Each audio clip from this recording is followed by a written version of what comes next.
मनोज कानों में ईयरफोन लगाए रात के अंधेरे में गाने सुनता हुआ अपनी मस्ती में चल रहा होता है। चलते चलते कब वो एक सुनसान सड़क पर पहुंच जाता है, उसे खुद ही पता नहीं चलता। तभी उसे महसूस होता है कि कोई परछाई उसका पीछा कर रही है। वो डर कर अपने कदम बढ़ाता है। कभी वो अपनी चाल तेज करता तो कभी धीरे धीरे चलता। डर के मारे उसके पसीने छूटने लगते हैं। तभी वो अचानक रुक जाता है और हिम्मत करके जैसे ही पीछे मुड़ता है तो अपने सामने एक बेहद ही डरावनी शक्ल वाले आदमी पकिया को देखकर उसकी आंखें डर से बड़ी हो जाती है और वो उसी वक्त बेहोश होकर गिर पड़ता है। तभी वहाँ सफेद साड़ी लंबे बालों वाली एक औरत आती है और पकिया उससे बोलता है, अरे ये नमूना तो फट्टू निकला मेनका। मुझे देखते ही डर के मारे बेहोश हो गया, यानी मैं सच में भूत बन गया हूँ। हाय राम, कैसा आदमी है, खुद को भूत क्लियर करने के लिए अच्छा खासा बंदा बेहोश कर दिया। मरने के बाद भी पागलपंती नहीं गई तुम्हारी। अरे भूत बनने की खुशी में पगला गया हूँ बेबी। हाँ हाँ संभालो, कहीं खुशी से दोबारा ही ना मर जाओ। इतना कहकर दोनों वहाँ से गायब हो जाते हैं और रह जाता है बस धुआं। ये कहानी है पति पत्नी पकिया और मेनका की, जो एक खुशहाल जीवन जी रहे थे। उनकी जिंदगी में सब अच्छा चल रहा होता है कि तभी एक दिन जब वो हंसते खेलते हुए अपनी कार से कहीं जा रहे होते हैं तो उनका बहुत भयानक एक्सीडेंट हो जाता है और उस दुर्घटना में दोनों की मौत हो जाती है। मौत के तुरंत बाद उनकी आत्मा शरीर से निकलती है और वो दोनों भूत बन जाते हैं। दोनों एक पेड़ पर उल्टे लटक कर आपस में बातें कर रहे होते हैं।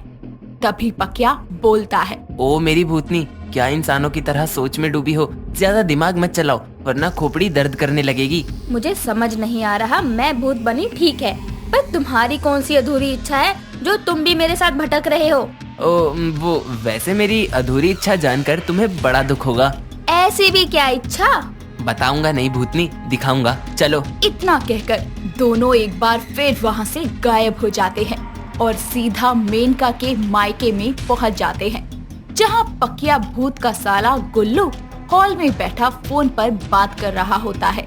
तभी पकिया अपनी भूतिया शक्तियों का प्रयोग करके टेबल पर पड़े अपने लैपटॉप में घुस जाता है और जैसे ही गुल्लू फोन रखकर लैपटॉप को ऑन करता है तो उसे पकिया की डरावनी शक्ल दिखाई देती है, जिसे देखकर डर के मारे वो लैपटॉप को कपकपाते हाथों से दूर फेंकते हुए जोर से चिल्लाता है, भूत भूत भूत। अरे क्या तोड़ डाला नालायक, और ऐसे क्या कांप रहा है जैसे भूत देख लिया हो? भूत उस लैपटॉप में माँ। गुल्लू के इशारा करने पर ममता लैपटॉप को ऑन करके देखती है तो उसमें कुछ नहीं होता। तभी वो बोलती है, क्या दिन दहाड़े भूत भूत लगा रखा है, कुछ भी तो नहीं है इसमें। अरे माँ, मैंने अभी इसमें एक डरावनी सी शक्ल देखी, बहुत डरावनी थी माँ, और उसकी शक्ल कुछ कुछ जीजा जी जैसी भी दिख रही थी। अरे तेरी बहन और दामाद जी को गुजरे 1 महीना हो गया है बेशर्म, कुछ भी बोले जा रहे हैं। अरे उन्हें याद नहीं करना है तो मत कर, ऐसे भूत भूत बोलकर बेइज्जती तो मत कर। जिसके बाद ममता वहाँ से चली जाती है और डरते हुए गुल्लू फिर लैपटॉप उठाता है तो सच में उसमें कोई नहीं होता। तभी पकिया भूत अपनी भूतनी के पास जाकर बड़ी सी स्माइल करता है और भूतनी उसके सर पर मारते हुए बोलती है, अरे तुम तो मर गए हो, अब मेरे भाई के प्राण क्यों सुखा रहे हो? मैं तो अपनी अधूरी इच्छा की पूर्ति कर रहा हूँ। जिंदगी भर इस साले ने मेरा खून पिया है, अब मरने के बाद मैं इसकी जिंदगी की ऐसी तैसी करूँगा। अरे यार, तुम्हें किस महान ने भूत बनाकर मेरे साथ भटकने को छोड़ दिया?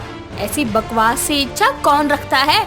मैं, पकिया भूत रखता है। और देखो, मुझे रोकने की सोचना भी मत, क्योंकि ये मेरा भूतिया अधिकार है जिसे तुम मुझसे छीन नहीं सकती। जिसके बाद पकिया भूत और मेनका भूतनी उसी घर में भटकते रहते हैं। दिन को तो वो आराम से इधर उधर मंडराते, क्योंकि दिन के समय उन्हें कोई देख नहीं सकता था, लेकिन रात को उन्हें थोड़ा संभल कर रहना पड़ता।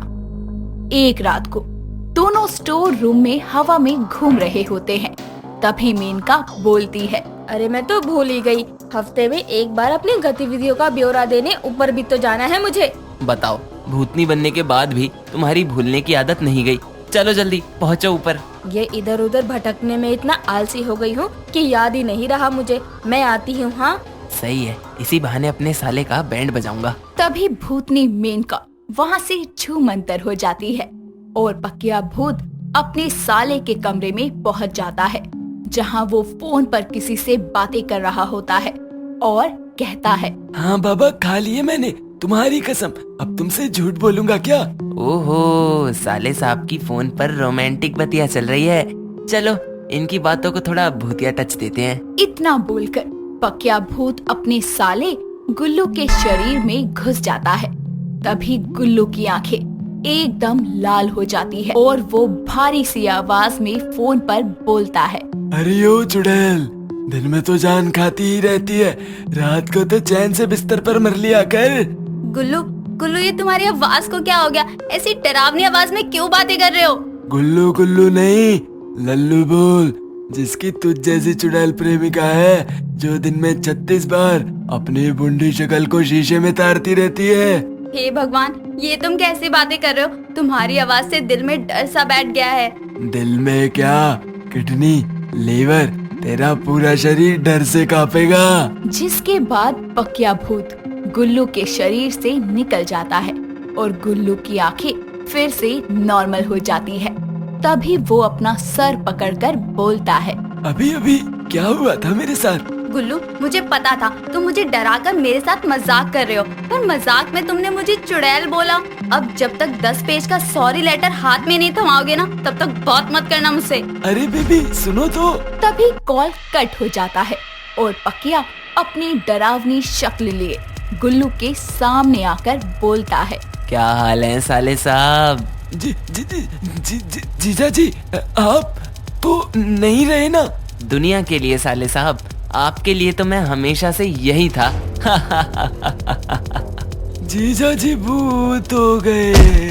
इतना बोलकर वो डर के मारे बेहोश हो जाता है और अगली सुबह जोर जोर से चिल्लाकर उठता है, जीजा जी भूत हो गए।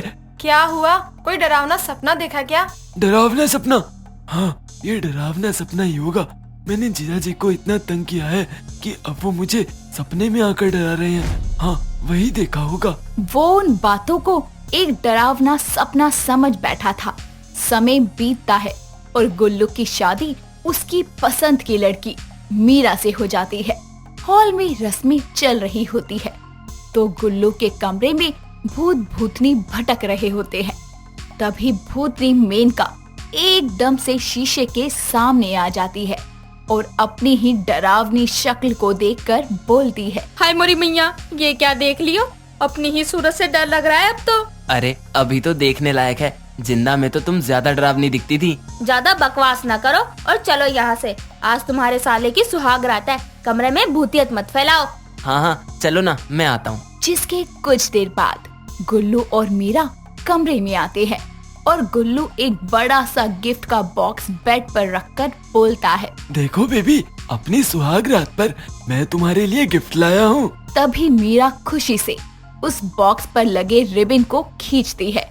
तभी कमरे का बल्ब जलने बुझने लगता है और जैसे ही बॉक्स खुलता है उसमें से कंकाल की खोपड़ी निकलती है और डरावनी आवाज आने लगती है और मीरा चिल्लाकर बोलती है, खोपड़ी! अरे पागल इंसान, ये खोपड़ी देकर सुहागरात को भूतिया बनाने का आइडिया किस महान ने दे दिया तुम्हें? हटो। ये सब देखकर पकिया भूत बहुत खुश होता है।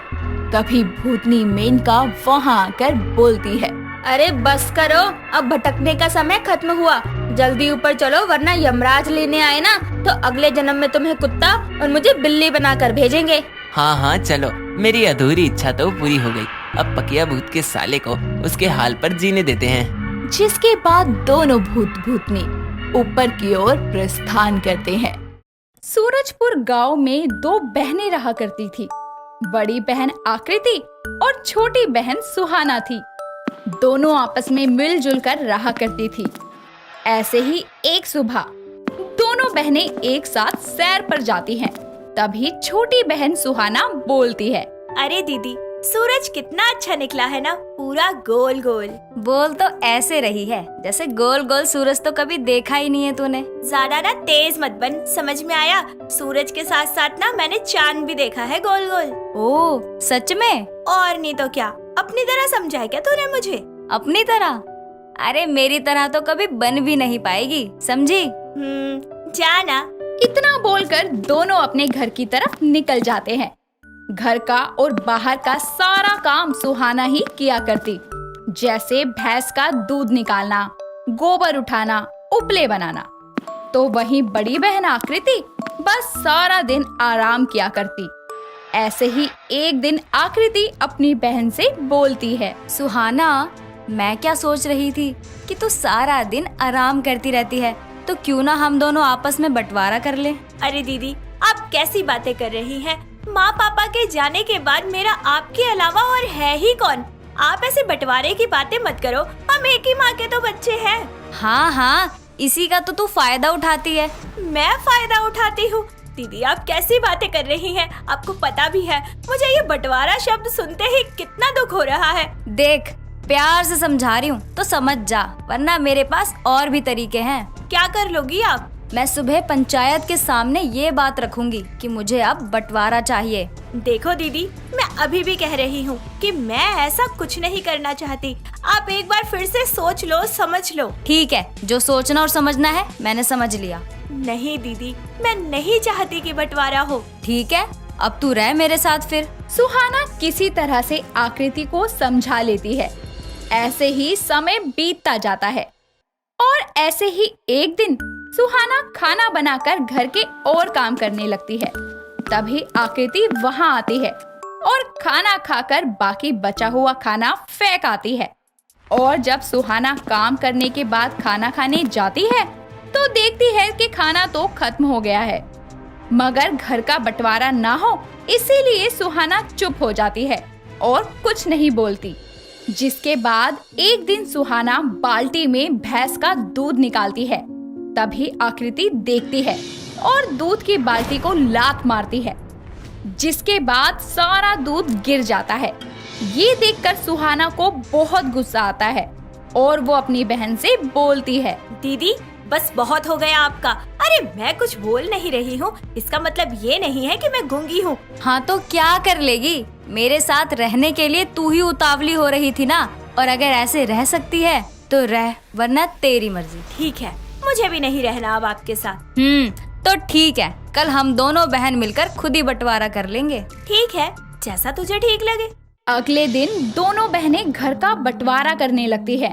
तभी आकृति बोलती है, ठीक है, तो बंटवारे की शुरुआत पहले हम घर से करेंगे। हमारे घर में एक ही कमरा है, तो दिन में कमरा और बिस्तर तेरा, रात में मेरा। अच्छा जी। और भैंस तो हमारी एक ही है, इसीलिए भैंस का आगे का हिस्सा तेरा और पीछे का हिस्सा मेरा, जिसमें भैंस को चारा खिलाने का काम तेरा होगा और भैंस का दूध निकालना, गोबर, ये सब मेरे हिस्से में आएगा।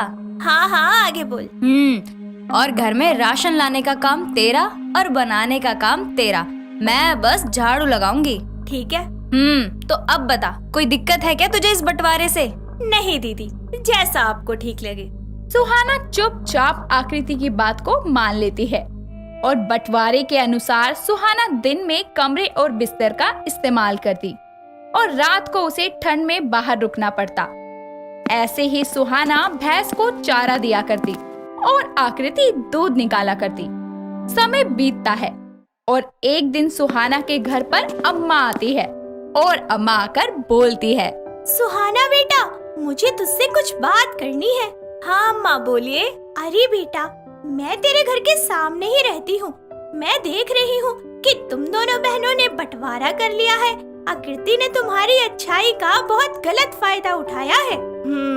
तो बेटा, मैं तो बस यही कहना चाहती हूँ कि ऐसा कब तक चलेगा? कभी तो जैसे को तैसे का पाठ पढ़ाना ही पड़ेगा ना। हाँ अम्मा, सोचती तो मैं भी हूँ, पर वो मुझसे बड़ी है, कहूँ भी तो क्या कहूँ उसे। मगर जब तक तू उसे कुछ कहेगी नहीं, समझाएगी नहीं, उसकी अकल ठिकाने कैसे आएगी? मगर मैं क्या करूँ? अच्छा तो सुन, अम्मा सुहाना को एक तरकीब बताती है। ऐसे ही एक रात आकृति अपने बिस्तर पर सोने जाती है तो उसका बिस्तर गीला होता है। बिस्तर गीला देखकर आकृति को गुस्सा आता है और वो गुस्से में अपनी बहन को आवाज लगाती हुई बोलती है, सुहाना कहाँ है तू? हाँ बोलो। अरे मेरा बिस्तर गीला कैसे हो गया? अच्छा, सूखा नहीं क्या वो अभी तक? ओह, तो मतलब तूने जानबूझ के किया है ना? जानबूझकर कैसे? दिन में बिस्तर मेरा है, मैं उस पे कुछ भी करूं। तुझे तो मैं अच्छे से देख लूंगी। आकृति गुस्से में आकर जमीन पर सोती है। ऐसे ही अगली सुबह आकृति भैंस का दूध निकालती है। तभी सुहाना वहाँ आती है और भैंस के मुंह पर एक बाल्टी पानी डाल देती है, जिससे भैंस आकृति को लात मारती है। आकृति जमीन पर मुंह के बल गिर जाती है। आकृति को बहुत गुस्सा आता है और वो सुहाना को एक तमाचा लगाने ही वाली होती है कि तभी सुहाना उसका हाथ पकड़ लेती है और उसे बोलती है, ये गलती तूने आज तो कर दी, लेकिन दोबारा मत कर दियो। अब मैं वो पहले वाली सुहाना नहीं हूँ जिसे जो दिल करता था वो कह देती थी। अब मुझे जवाब देना आता है। तो आइंदा अगर ये सब मेरे साथ किया ना तो मुझसे बुरा कोई नहीं होगा, समझी तू? मैंने पहले ही बता दिया था कि जो मेरा दिल करेगा ना मैं वो करूँगी। इस बंटवारे में मेरा भी हक है। इतना बोलकर सुहाना वहाँ से चली जाती है और उसके जाने के बाद आकृति अपने आप से बोलती है, सारी मेरी ही गलती है। पहले मेरी बहन मेरे साथ कितने अच्छे से रहती थी और जब से बंटवारा हुआ है तब से वो बदल गई है। सब मेरे ही किए का नतीजा है। इसीलिए कहते हैं ना, जैसे को तैसा। ऐसे ही समय बीतता जाता है और आकृति को अपनी गलती का एहसास होता है और अब वो घर का सारा काम करने लगती है। भैंस को चारा भी खिलाया करती और दूध भी खुद निकाला करती। उसका ये बदला हुआ रूप देखकर सुहाना चौंक जाती है। ऐसे ही एक दिन आकृति सुहाना से बोलती है, सुहाना मुझे माफ कर दे बहन। मैं चाहती हूँ कि अब हम दोनों फिर से मिलकर रहें एक साथ। क्यों? जब मन किया बंटवारा कर लिया, जब मन किया सुलह कर ली। यही काम है क्या तेरे पास? मैं जानती हूँ कि मैंने जो किया वो गलत है, मगर यार एक मौका तो दे सकती है ना अपनी बहन को। जी नहीं, मुझे नहीं रहना तेरे साथ। यार ऐसे मत करना, मान जाना मेरी बहन। ठीक है, हम दोनों एक साथ रहेंगे, लेकिन इसका मतलब ये नहीं है कि 4 दिन की चांदनी और फिर काली रात। तुझे हमेशा ऐसे ही बन के रहना पड़ेगा। दोबारा ऐसी हरकतें की ना तो मैं तुझे छोड़ के चली जाऊंगी, देख लियो। हाँ हाँ ठीक है। तो इस तरह आकृति को अपनी चालाकी का सबक मिल जाता है और